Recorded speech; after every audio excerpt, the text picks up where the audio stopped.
In the manicured heart of Napa Valley, where money grows on vines and perfection is curated, I learned the true price of family. It wasn't $75,000. It was the cost of my self-respect, paid in installments over a lifetime. Today, the final payment came due. The gate was before me, the guard was immovable, and my children's faces, my son's 6-year-old grin, my daughter's 8-year-old joy, were slashed with the words security risks. Do not admit, in violent red marker. Inside, the wedding I funded was beginning. The music swelled, the champagne flowed, and my family had drawn a line, placing my children on the outside. I didn't cry. I didn't scream. I shifted into reverse, picked up the phone, and spoke 2 words that would dismantle their entire world. Clause 4. The guard's face was a mask of practiced neutrality, but his eyes held a flicker of pity. He didn't want to be the one holding the defaced school portraits against my car window. "I have my orders, ma'am." Directly from the bride. I looked past him, through the ornate iron gates. The estate was a postcard of luxury. White tents billowed in the gentle breeze. A string quartet's notes danced on the air. Laughter, the light, tinkling kind reserved for expensive champagne, floated toward me. I had bought that laughter. Every crystal flute, every canopy, every perfect peony centerpiece.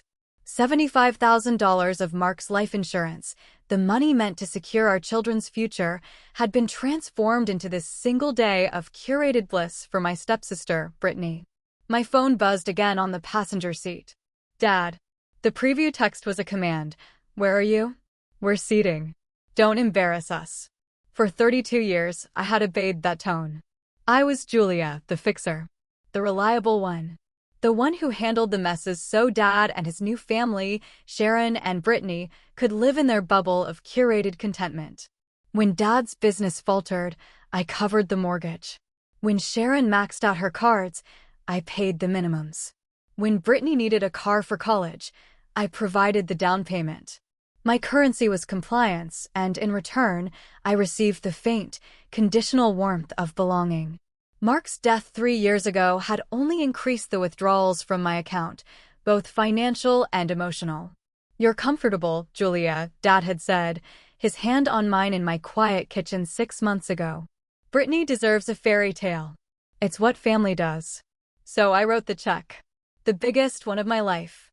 I told myself it was a gift, a bridge. Perhaps this grand gesture would finally make me a sister, a daughter, not just a banker. I was wrong. The bridge led to a gate I wasn't allowed to cross. And they hadn't just barred me, they had declared my children, Leo and Maya, contaminants.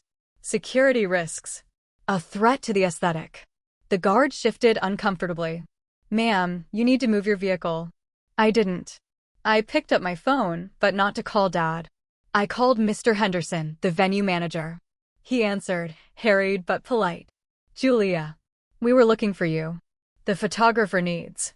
"Mr. Henderson," I interrupted, my voice eerily calm, a flat lake over a deep, frigid current. "I am at your front gate. Your security, acting on the bride's explicit instructions, has denied me, the signatory and paying client, entry. A misunderstanding.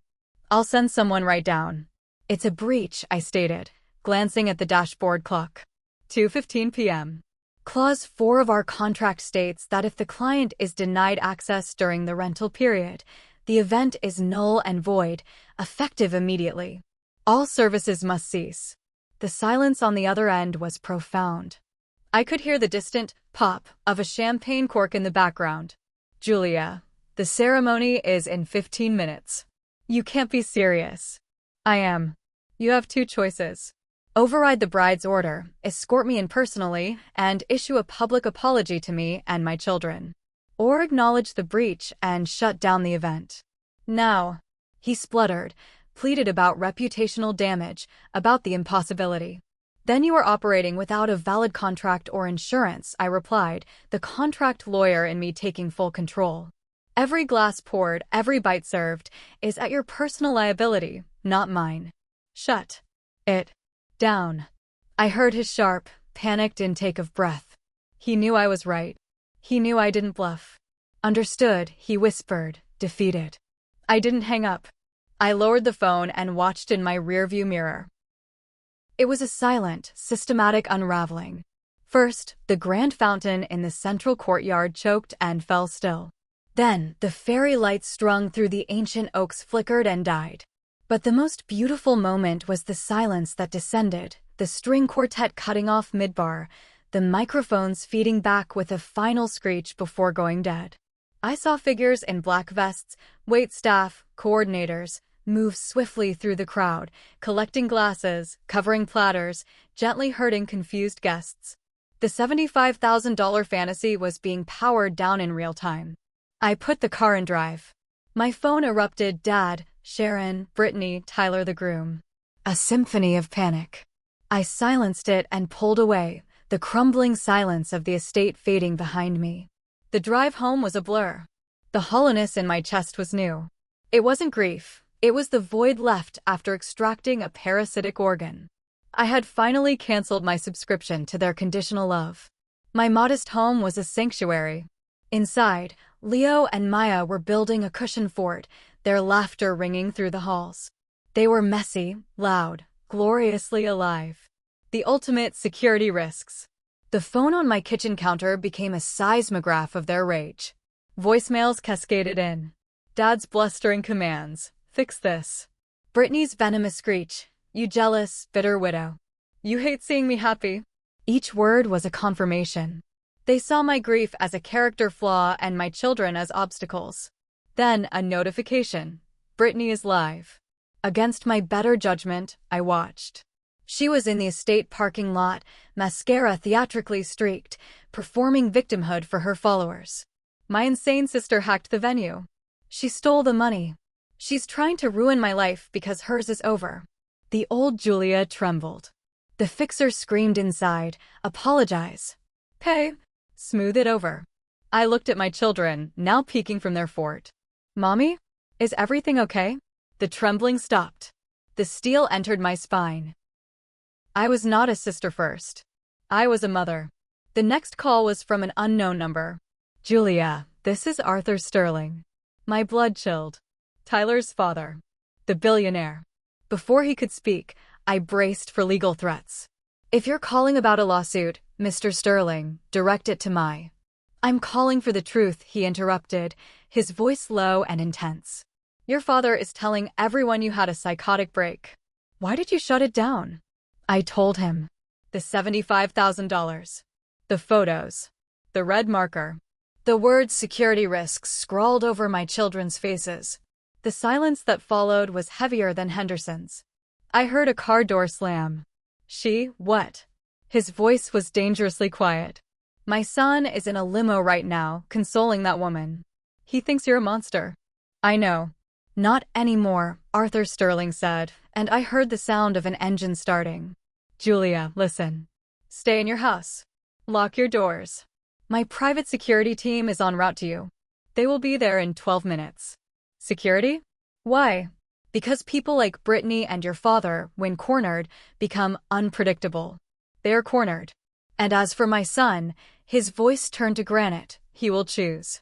He can file for an annulment by sundown, or he can find a new life without my name or my support. I do not align myself with cruelty. To anyone. Especially not to children. The call ended. The world outside my window looked peaceful. The storm, I realized, was coming to me. Minutes later, Henderson called, whispering frantically. Brittany and Sharon were in his office, waving a forged power of attorney, demanding the $75,000 refund be processed to their card. They were claiming I had stolen the money. I instructed him, my voice cold, that doing so would constitute wire fraud, a felony.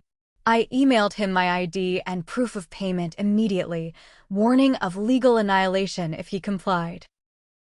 He must have stood his ground, because not 20 minutes later, they were on my doorstep. The doorbell camera showed the three of them, Dad red-faced and spluttering, Sharon with her perfected mask of disappointment, and Brittany, still in her now grass-stained wedding dress, her veil torn, her eyes wild. They pounded. They screamed. Open this door, Julia. You owe us. Fix what you've done. Dad's voice boomed through the speaker. I responded calmly through the intercom. I owe you nothing. I have paid for 6 months for a wedding I was banned from. You have taken enough. Leave my property. Brittany snapped. With a guttural scream, she bent down, wrestled a heavy landscaping rock from my flower bed, and hurled it with shocking force at my living room window. The crash was apocalyptic. Glass cascaded inward. Maya shrieked from the hallway. Before Brittany could grab another rock, 2 large black SUVs screeched to a halt at the curb. Men in dark suits emerged, Arthur Sterling security. They moved with terrifying efficiency, intercepting Brittany, restraining her as she flailed and cursed. The police, likely alerted by a vigilant neighbor or Sterling's team, arrived moments later. The scene unfolded like a slow-motion nightmare. Brittany, in her ruined dress, was read her rights, handcuffed, and placed in a squad car for vandalism and attempted assault. My father and Sharon could only watch, their faces ashen, their power utterly evaporated. They were escorted off my property without a word. As the police took statements, a final car arrived. Arthur Sterling stepped out, impeccable in a suit. He gave a brief statement to the officers, then approached me. "Julia," he said, nodding. "My son is at my hotel. The annulment paperwork is being drafted." He sees the truth now. It was an expensive lesson for him. He glanced at the broken window, my children clinging to my legs inside. "You are formidable. Protect your castle." He left. The chaos dissolved. The tow truck came for Brittany's abandoned car. The street grew quiet. Back inside, amid the glittering shards of glass on my carpet, my phone chimed with a bank notification. Plus $75,000.00. The full refund, processed by a terrified and compliant Mr. Henderson. We ordered pizza. We ate it cold, sitting on the floor away from the broken window, wrapped in a blanket fort. Leo looked up at me, sauce on his chin. "Is the bad noise gone, Mommy?" I looked at my phone, finally still and dark. I looked at my children, safe and loved. I pulled up my contacts and, one by one, blocked 3 numbers. Dad, Sharon, Brittany. "Yes, baby," I whispered, kissing his head. The bad noise is gone forever. The $75,000 was back in my account. But what I had truly purchased, at a cost far greater than money, was my freedom. And it was worth every single penny. If you felt the weight of Julia's liberation, if you believe in drawing lines to protect your peace, then let this story be a reminder. Like this video if you stand with Julia. Subscribe to the channel for more tales of resilience, justice, and reclaiming your power. And drop a comment below. Tell me where you're listening from and what time it is for you right now. I read every single one. This is a community of those who choose to cancel toxic subscriptions, no matter the cost. Stay strong. Until next time.